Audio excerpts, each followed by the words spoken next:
This has been something I've been thinking about since 1997, 1996, when we first started Radio Free Asia. I just thought it would be great to bring all of our language services together on a project where we could follow the Mekong.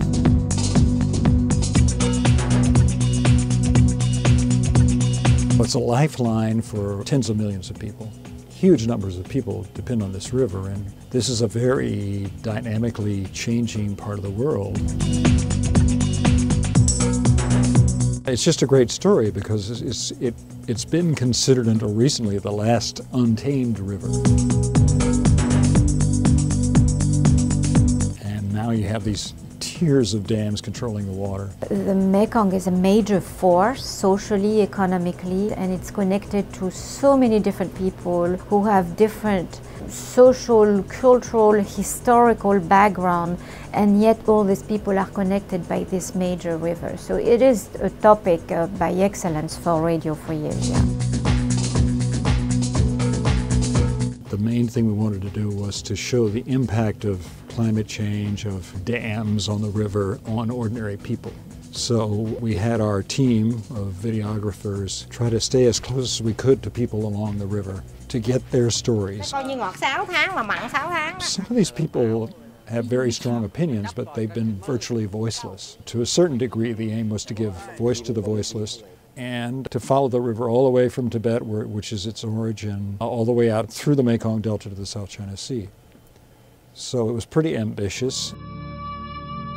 In Tibet, that's what really struck me, is that these people have a deeply religious respect for the river. They are aware of their responsibility as the keepers of the river that then is going to flow through a very big number of various communities like theirs. It's really remarkable to listen to them express these feelings for those communities downstream. They know their respect for the river will benefit all these other communities. I was very touched by those thoughts. One of the more remarkable quotes was from a Laotian man, I think it was a fisherman, who said that every day I have to touch the river. I have to spend a couple of hours with the river. I don't feel my life is complete. And life is not right with me unless I get to the river.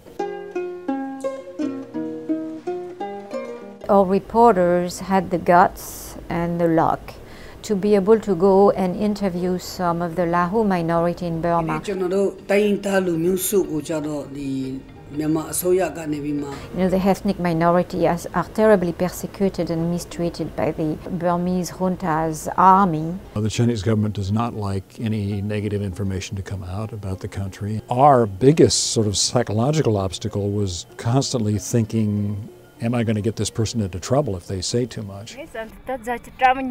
When it came to editing, we unfortunately couldn't show everything because there were too many faces that were shown that might identify somebody as saying something offensive to the authorities. We talk about one of the richest region of the world. About 6 or 7 months into the project, we decided we had to add expert interviews. We really wanted to address the global geostrategic challenge of this river and its development. Basically, China is creating a greater China, an expansion outward of the Chinese economy that works to China's advantage and to the disadvantage to the lower Mekong countries. For the lower Mekong countries, I think most of them don't understand or fully appreciate exactly what's coming down the river.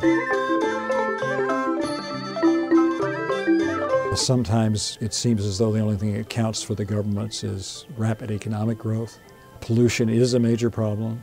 The whole series is actually being streamed and published in Tibetan, in Cantonese, in Mandarin, in Burmese, in Lao, in Khmer, and in Vietnamese. In terms of web production, this is one of the largest undertakings at Radio Free Asia. It took just about 10 months to plan, shoot, and produce and publish on the website all the close to 30 videos that constitute the project. 7 people were involved in the production all the way to publication. The other thing I think that we did is to do the whole river, but also have blogs and diaries that go along with it, which are wonderful reading. We're hoping that this is only the beginning of a long discussion that is going to focus on this part of the world. And then I think we just had a lot of luck, as you always do when you get a good idea going. A certain amount of it depends on your luck. But I think the voices of the people themselves are what makes this a very strong series.